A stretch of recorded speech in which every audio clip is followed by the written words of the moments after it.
真正嘅自由係唔再被外界拖住你嚟走。如果人哋讚你一句，你就開心到飄起；人哋挑你一下機，你就嬲到嬲住要暴跳如雷咁樣走出嚟保護你嘅話，咁其實你擁有嘅自由有幾多啊？其實情緒只係我哋身體入邊因為某啲觸發點而分泌出嚟嘅各種唔同嘅荷爾蒙。嚴格嚟講，佢哋只不過係一種能量。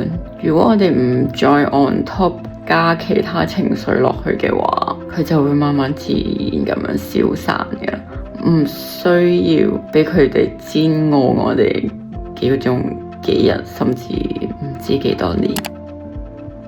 點樣為之 on top 加其他情緒上去？就係通常我哋有啲唔中意嘅嘢發生，或者唔想感受到嘅情緒嘅出現嘅時候，我哋就會抗拒佢，同埋驚佢。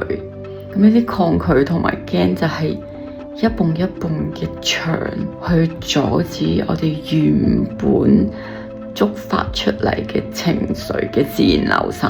咁久而久之，我哋就會越嚟越容易一觸即發。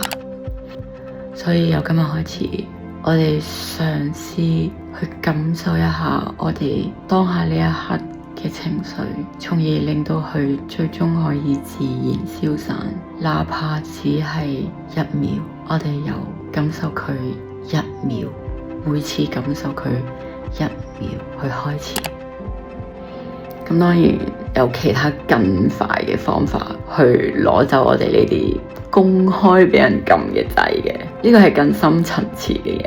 我哋嚟緊慢慢繼續學點樣去清走晒呢啲公開俾人撳嘅掣，我哋唔再做大眾按鈕。